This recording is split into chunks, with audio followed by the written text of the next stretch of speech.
He was born in Mathura. He is the master of leela and master of dharma. Everything about our deity is a gateway into a dimension of consciousness that we are invited to realize inside us. Act in the world like Krishna is to act with a smile on your lips, with detachment in your heart, and with clarity in your intellect. You can actually get to know and connect with a deity. There are 5 ways. He was born in Mathura. So he is moved to Gokula and Vrindavan. Go means cow and Kula is a village. Vrinda is another name for Tulasi. And finally is Dwarka. Dwar is door, Arka is light. So doorway to enlightenment. So Yashoda is the only one who did not want anything from Krishna but only wanted to grant him glory, fame and honor. Of course, how can we not talk about Radha? She is. Today, I have chosen to focus a virtue of 2 mantras. We'll delve into these meanings of Lord Krishna. Chanting the Lord's name in any language, any religion is beautiful. But when you understand and chant with very few repetitions, you can reach that state. So, with Vedanta's workshop on session on Lord Krishna Janmashtami and learning to invoke and receive Lord's Krishna's blessing through understanding the meaning about his archetype, the mantras. So I will spend about half an hour or so to explain this archetype of Lord Krishna, and then we'll do a meditation. In the process of the explanation, we'll also chant some short mantras. Everything about our deity in the Hindu tradition is a gateway into a dimension of consciousness that we are invited to realize inside us. So, to connect with Krishna, we have to understand that he is the master of leela and master of dharma. Leela is purifying the heart, and dharma is clarifying and purifying the intellect. So, to understand Krishna or to act in the world like Krishna is to act with a smile on your lips, with detachment in your heart, and with clarity in your intellect. And Krishna, the archetype, balances wisdom and joy, balances love and detachment, and balances action and surrender. So, in the Vedantic tradition, there are 5 ways that you can actually get to know and connect with a deity. And that's called dharma, where they live. There is a lot of information, in plain sight. If you dig deeper, understanding the dharma will give you a lot of information about the deity. Then comes the nama, their names. Most of the deities have 1,008 names or more. Then comes the rupa, their form, what they wear and how they stand and what they do and all that, how they look. That is the rupa. Then comes the saguna. Guna is qualities. Their qualities will tell you much about that archetypes. And finally, the nirguna, meaning the tattva, the principle, because it is ultimately only one divine consciousness principle that manifests in many ways. So we will start with the dharma. For Lord Krishna, the first place that we need to understand is Mathura. He was born in Mathura, and everything we have to relate to our own life. Mathura comes from the word matha, manthana. So we are born into a bondage of where? What kind of bondage?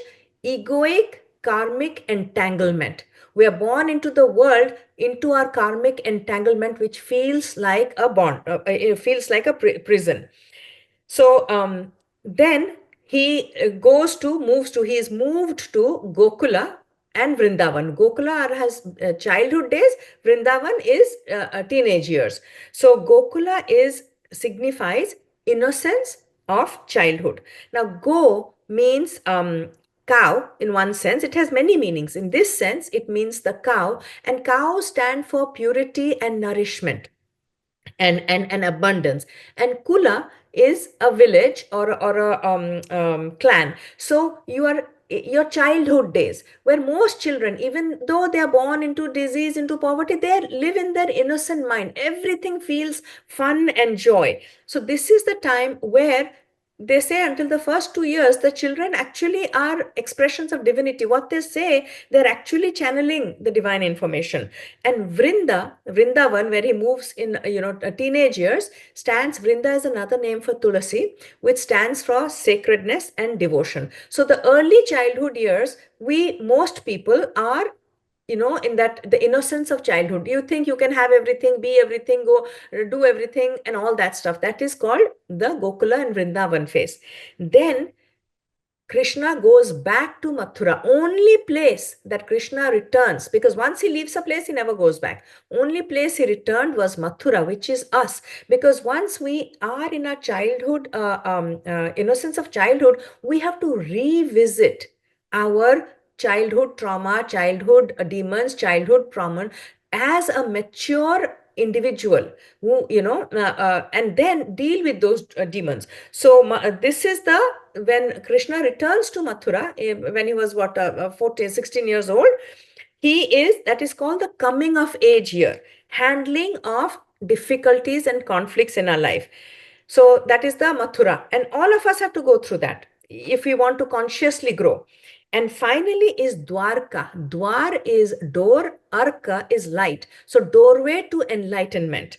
So this is Dwarka Krishna built away from Gokula and away from Mathura. It was a shining, beautiful, structured city on the ocean, actually on top of the ocean. Everything has significance. So ocean means is bhava, our emotions, and a structure, beautiful structure on it is mastery over our emotions. So Dwarka is where Dwarka is our mastery over our unconscious emotions. This comes with work, of course. It will not happen automatically. So we have Mathura, Gokul, Vrindavan, then we have Dwarka. So these are not just places in India. Where your Mathura is wherever your soul awakens to suffering. Whenever you are aware of intense suffering, you must know that your consciousness has been born into, birthed into Mathura. You have to now do manthan, the churning. Whenever your Vrindavan is where you feel, your heart sinks and surrenders. Any place you feel safe and joyful and innocent and you can be yourself, understand that you've entered your Vrindavan or your Gokula. And anytime you feel, your Dwarka is where you feel guided by your wisdom. Whenever you face a conflict and you don't get swayed by your emotions, you don't get dragged by the demons of your past or fears, demons of your future, that is your Dwarka, because you are bringing a clear mind to that. So these dhams will tell us about Krishna. Now there are certain characters in Krishna's life. There are many, but we will touch upon the main characters that will give us an idea. These characters live in these dhams, about what Krishna archetype is about. First is Ugrasena. Ugrasena was his grandfather. Ugrasena's daughter is Devaki, from whose womb Krishna was born. Ugrasena stands for righteousness without power. It symbolizes the suppressed inner voice, which is dominated by fear and insecurity. So please understand that we all have Ugrasenas. We are trying to be very nice. When we don't stand up to any kind of adharma, that is the Ugrasena. Trying to be righteous is not enough, because then Kamsa will usurp, will take away, will control our fears, and insecurity will control us. That is Ugrasena. Devaki is Krishna's mother, represents our inner divine potential that is imprisoned by Kamsa, which is our fears and insecurities. She symbolizes the soul's longing for liberation. And understand that this character tells us that even in the prison of karmic limitations, because we will be born into our karmic limitations, whether it is health, wealth, relationship, self-esteem, divine grace can be conceived and born. So that is the beauty of Devaki. Kamsa, of course, represents the ego, the egoic ruler of our inner Manthara, where because he loved Devaki a lot, then he heard something that her eighth child will kill him. The fear and insecurity gripped him. So denial of the divine within is the is the Kamsa. And only a mature Krishna could come back and deal with Kamsa. So our divinity, our spirituality has to mature.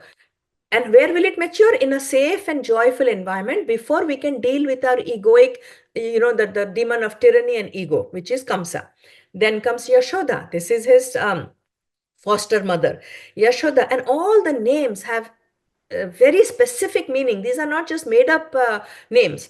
So Yashoda is the only one in the all, not only one of all the gopis, but the primary person who did not want anything from Krishna, but only wanted to grant him glory, fame, and honor. Yasha, the giver of Yasha. We all want Yasha from God. She's the only one who wanted to give Yasha and glory and fame to God. So Yashoda signifies our heart mind that does not analyze but nurtures and protects divine consciousness. You don't have to understand the Vedas to be able to nourish and what is it called? Nurture and protect divine consciousness. So that is Yashoda. Nanda, foster father. Nanda is joy, pure joy. So inner guardian of innocence and simplicity. So it is incumbent upon us to make sure that somehow we have to guard our simplicity, purity, and joy. We don't have to make life so complicated all the time, which modern societies expect of us. Then comes Uddhava. There are many friends of Krishna, but Uddhava is a very important character. Uddhava is the part inside us that seeks to understand divine consciousness through reason, but only to, after a lot of study, he goes to the Gopapura to only find out that you can connect with Krishna only with bhakti. Because when he went to Gokula, he wanted to teach the gopis. These are simple, cowherd girls, village girls who don't know anything about Jnana and Vedas and Upanishads. And he says how they should, purify their mind and learn about the Vedas. And the gopis said, what mind? We don't have a mind. Krishna has stolen our mind. To realize that they are far superior in their connection to Krishna than Uddhava, who was highly talented and intellectual and proficient in the Vedas. Then comes Rohini, whose womb, Balarama grew. And she represents or symbolizes the womb of both Rohini and her son Balarama, the womb of spiritual support and strength, even when the world is unaware of it. So we are not aware that around us is spiritual support and strength, and it will manifest itself when the time is right. So, and then comes the gopis. Now, gopis means, means in this sense, our senses, our mind and our senses. P means pibata. So mind is drenched drunk with divine love. And a divine love that refuses to settle for anything other than total merger union with God. That is gopis. And gopis in the previous life, in Satya Yuga, when Lord Ram was there, these were highly accomplished rishis and munis who had done tapasya for thousands of years and wanted to interact and connect with Lord Rama all the time. Ram said, no, in this lifetime, I'm only married to Sita. I cannot give you all my time. But in my next avatara, you can come and connect with me at will. So these gopis actually highly advanced rishis. So, the beauty and the specialty of the gopis is that their love was not transactional. They did not seek moksha, they did not seek heaven, and they certainly did not seek any reward. They wanted to connect with Krishna as their beloved, not as the supreme consciousness. So they were only people who were willing to give to Krishna what he wanted. They always wanted to know what Krishna wanted, not what they wanted from Krishna. That is gopis. And of course, how can we not talk about Radha? We have to. She is, when you flip the word, Radha becomes dhara. That single pointed, focused attention on Krishna or the divine consciousness is Radha. And Krishna's relationship is Radha because she happened to be his mama's wife, to tell us we're not to take any of these things literally, that spiritual awakening can be disruptive and to the norms of society, and sometimes it will upset ego and social roles and conditionings. So we cannot ever can we please mute our audio, please? Yeah, so we cannot give any excuse that because of this social conditioning or any circumstance in the world, we cannot connect with the divine consciousness. And Radha is the only gopi. All the multitude of gopis are her different moods which she wants to connect with Krishna. So this is the background. Now let us move on. We finished the dharma. Now let's move to the understand the namas of Krishna. Like I said, every deity in the Hindu pantheon has at least 1,008 names, and sometimes many more. But today I have chosen to focus by virtue of two mantras. We will will delve into these meanings of Lord Krishna. And I will sing it first. If you know it, feel free to accompany, but keep your audio muted. And then I will explain each of these meanings. The reason I want you to understand that is this is chanting the Lord's name in any language, any religion is beautiful. But when you understand and chant with very few repetitions, you can reach that state. So the first one is, and you can follow with me. Shri Krishna Govinda Hare Murari He Nath Narayana Vasudeva Shri Krishna Govinda Hare Murari He Nath Narayana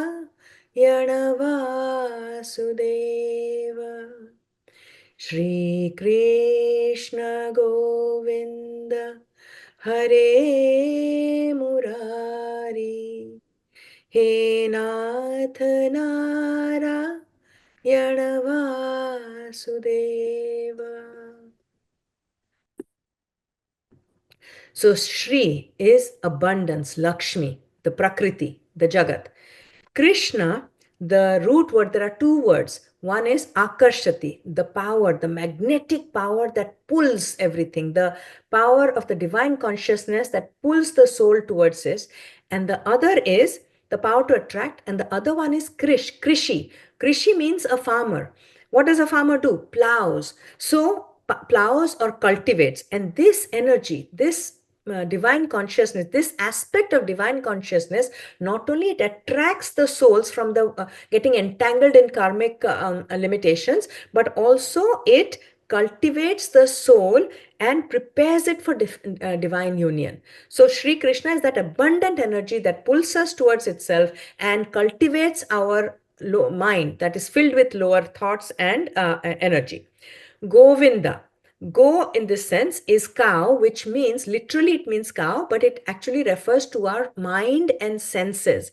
So he was in Gokula, he was taking the cows out to the fields and bring them back, just like Jesus was a shepherd. So go is our mind and senses. Vinda is means to know, to protect, to find, and to control. So that power, that energy that knows, protects, finds, and controls our mind and senses, master of our senses, he who draws the senses inward, antarmukhi, instead of bahirmukhi, becoming, when our mind and senses are pulled outside to the outside world, we lose our center, get entangled with more and more karmic limitations. But when the Lord, in his infinite compassion, pulls these senses inward, we regain our sovereignty. So that is Govinda. Murari. Mura is a very dangerous demon. And it's a demonic tendency inside us. This demon had three special qualities. One is ego, that is separation from God and from the world, arrogance, and inertia. So ignorance. So Mura is this demonic tendency. Ari is the enemy of this demonic tendency. So this power actually demolishes and destroys ignorance, arrogance, and ego. So slayer of the ego, that is Murari. Narayana. Nara is water. The English translation is water, but actually in Sanskrit it is called apa. Apa means it's not actually water, something which is fluid and flows.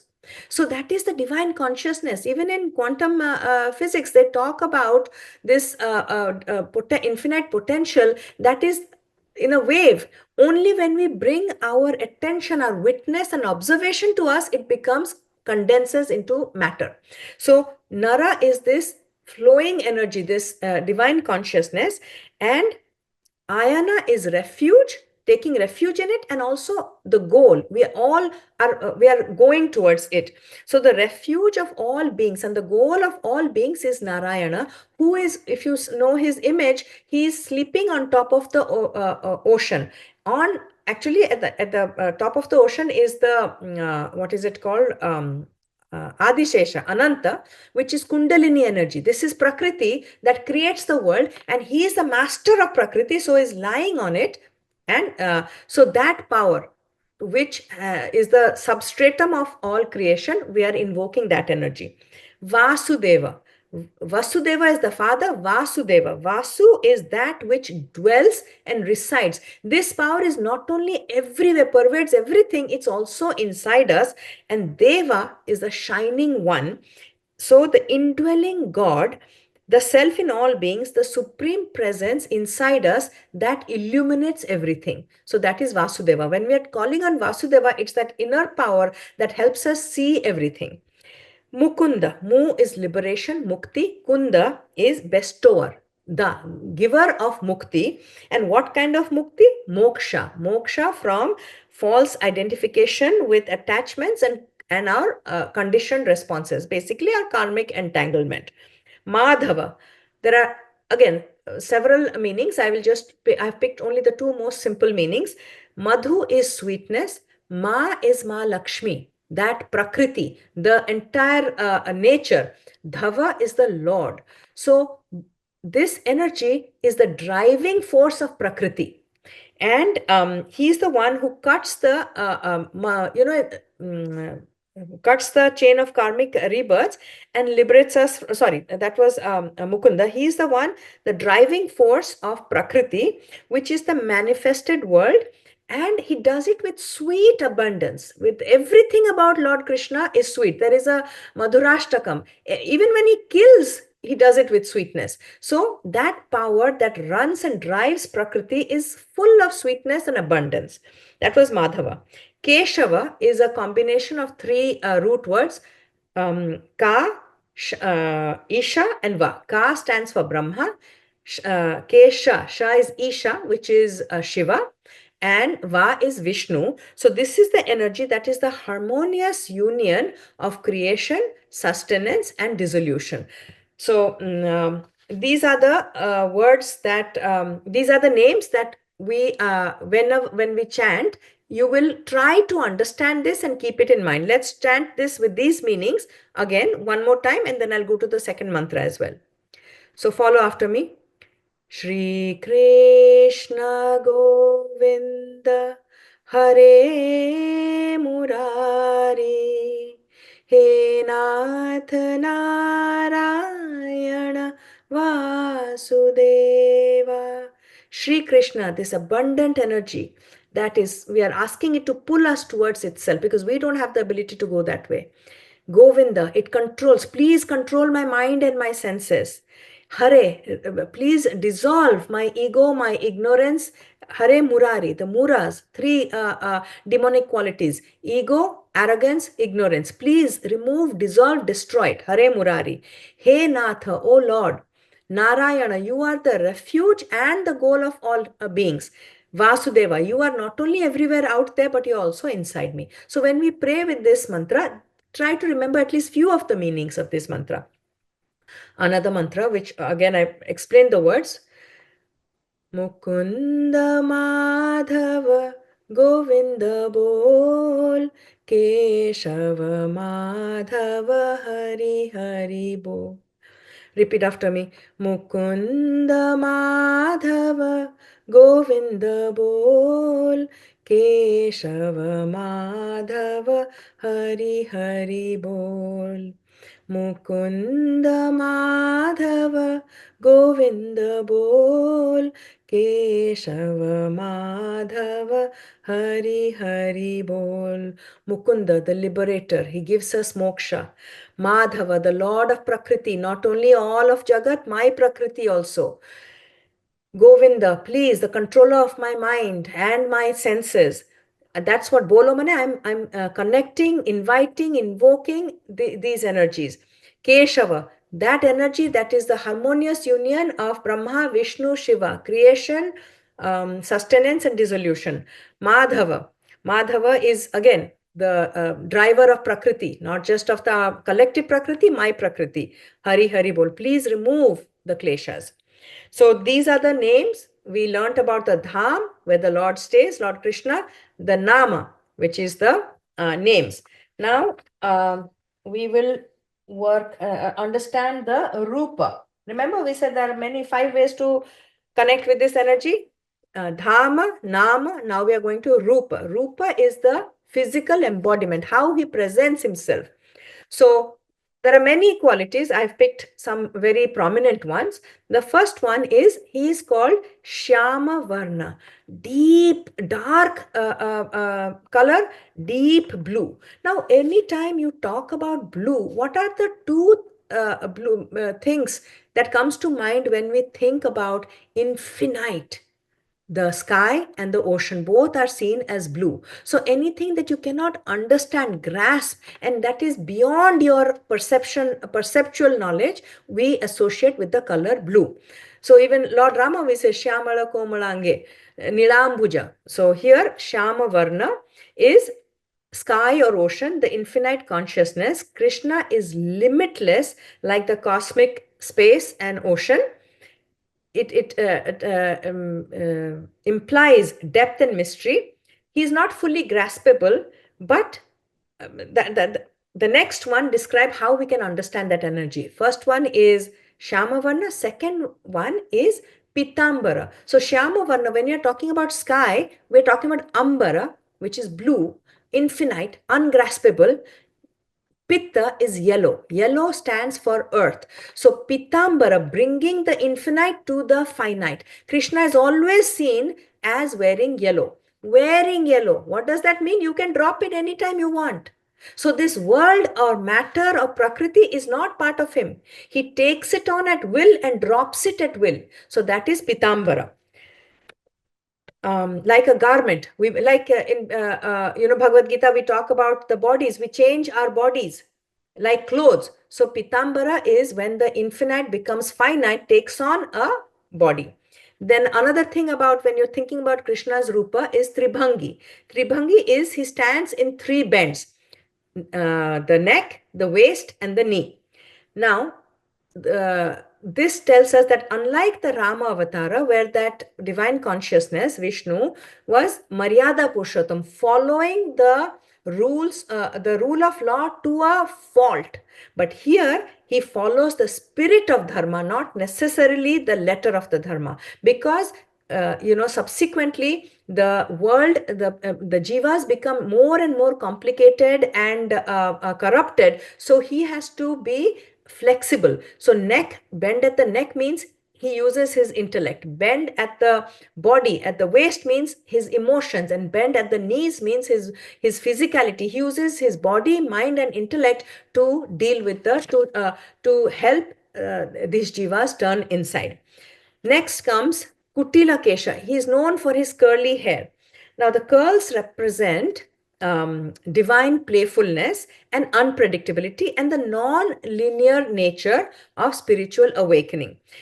These curls, when we talk about, describes Krishna's curls, we are always saying that it bewilders the mind and draws the heart. So, this aspect of that, his Rupa, tells us that it is a playful energy that we are dealing with. Lord Rama was not a playful energy. Then his flute, his most signature, what should I say, something that he holds. So flute is an empty bamboo. The more empty it is, the finer the tune of the flute. So it represents egoless soul and a mind that is surrendered itself as an instrument of the divine, so that the divine can express itself. When we do our own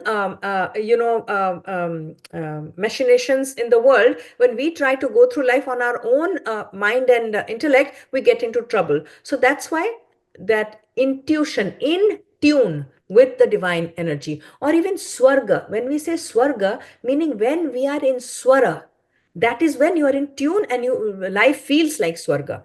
So this is the flute by which, if we, the more empty we make ourselves, the more surrendered we are, the more the divine energy will express itself through us like divine music, and drawing our soul, Radha and the gopis, from the world of illusion towards itself. Peacock feather. He's known to wear, never seen without a peacock feather. Peacock represents our mind. It's beautiful and it is quite arrogant, actually, one of the most arrogant animals out there. Proud and restless, constantly dancing and showing off. So when we place our mind as a ornament in the crown of the divine, it becomes an ornament of the divine. So our mind is dedicated. So whenever we are talking about the peacock feather, or Krishna is wearing it, he's saying that, surrender your mind to me and I will make it beautiful and intelligent and fantastic. So that is. And also peacock is a predator for snakes. And snake, as we know, represents our fears and subconscious things. So when the peacock is placed in the Lord Krishna's head, that means we have surrendered our fears to Lord Krishna. And the cows again, we talked about it, like the sense organs. So cows gochara, they go out. Our sense organs, 5 sense organs in the mind, constantly are out in the outside world, and Govinda, part of Lord Krishna, brings us back. So he's always seen with cows, or mostly in the Gokula and Vrindavan phase at least, but you will see his murtis with cows. And finally, his smile. Always he's known to have a beautiful smile, not a mocking smile but a compassionate smile. It also represents for us, because when we are studying this archetype, we must not just study it for the sake of intellectual study. How we will use that in our life, bring it into our life, is the unshaken inner bliss. Why does he smile even though he's gone through hell? He's born in the worst of circumstances. Hundreds of demons were sent to fight him, but he always has a smile, meaning he knows, he's not ignorant. He knows his true nature. He knows that this world is a reflection, his Maya. We must also know that the world is a projection of our mind. We have created all this to enjoy and to experience the world. So constantly understanding that we are the witness and the observer. We are not part of the movie. So that is the Rupa. We finished Dharma, Nama, Rupa. So now we are going to talk about Saguna. Saguna is his characteristics, his personalities, his qualities. So Rasa Leela, he is known for his Rasa Leela, which means that each of us is a gopi in our heart, yearning for union with Krishna, who is the magnetic center, that energy that if you want, he will pull you into his orbit and his presence, and pull you out of worldly entanglement into union with him. Next, his personality is Jagat Guru. Everybody came to him for, he was the OG, what do you call, coach, mentor, guru, teacher, everything. So cultivator of dharma, because remember Krishi, that plowing our mind. So he cultivates our inner field, removing weeds of ignorance and planting seeds of wisdom.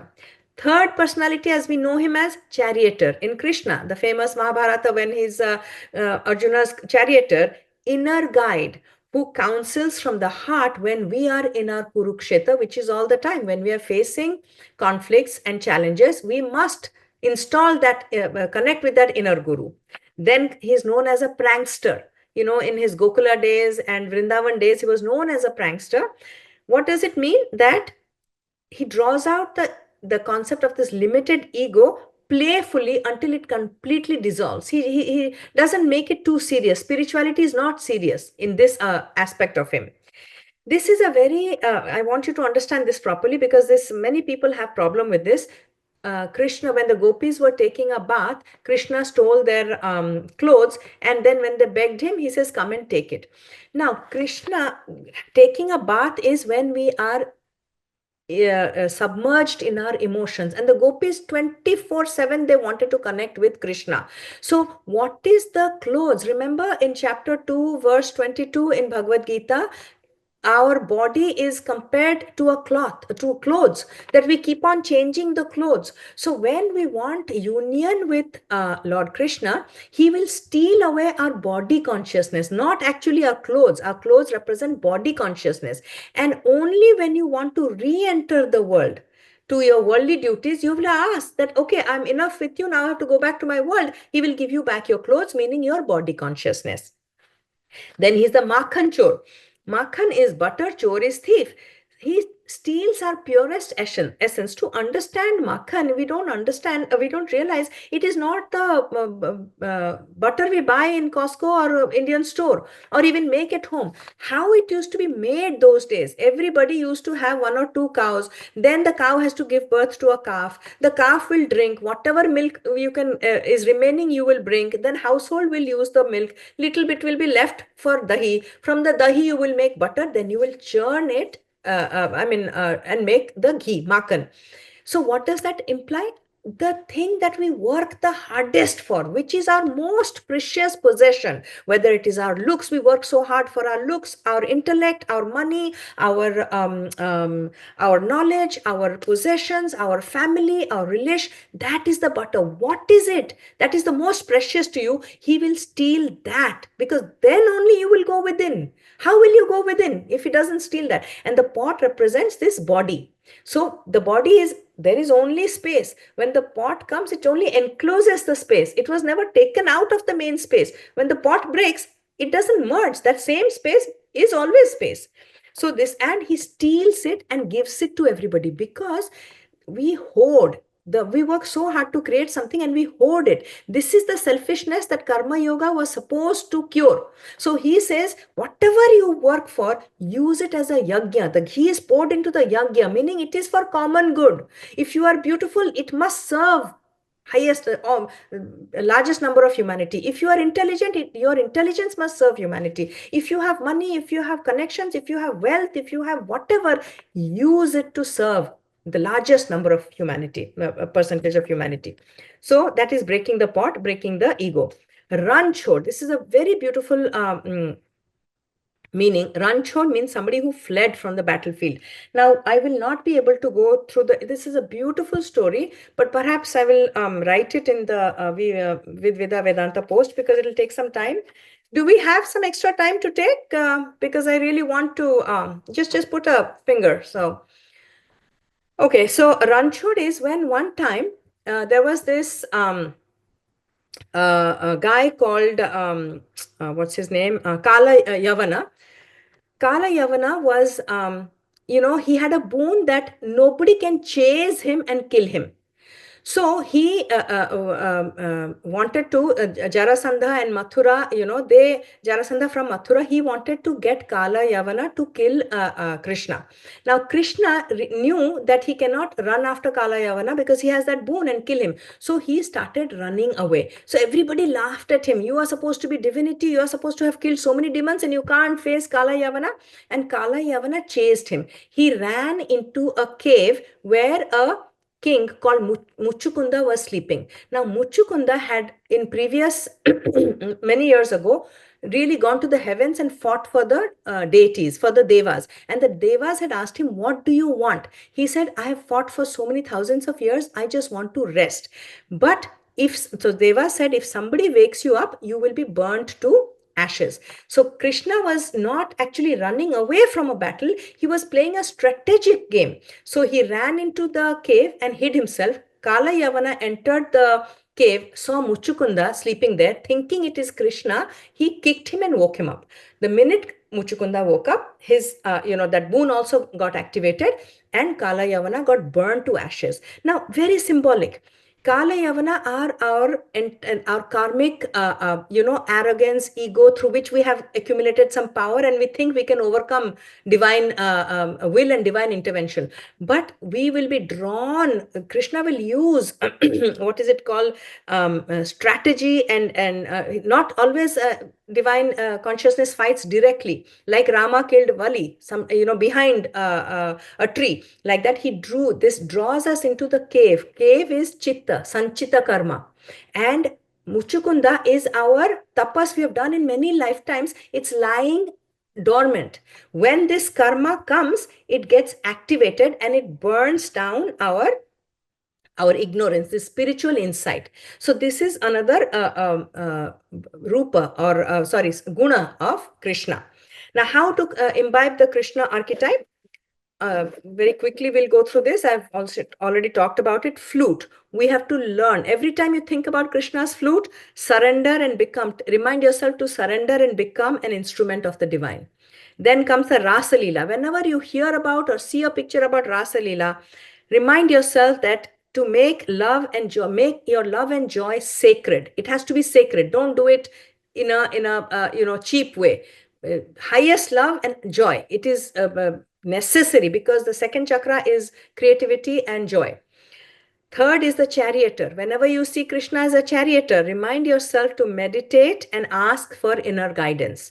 When you hear stories or any mention of Krishna being the trickster, remind yourself to be flexible, playful, and adaptive, not rigid. Tribhangi, remember? Strategist. This Muchukunda story, Ranchod story, should tell you that to use discernment. When it comes to dharma, follow the spirit, not the letter of the law. Then, beloved, when you see him embracing Radha, remind yourself that to cultivate devotion and intimacy with your own self-love, because Radha and Krishna are not two different things. Radha is the power of Krishna.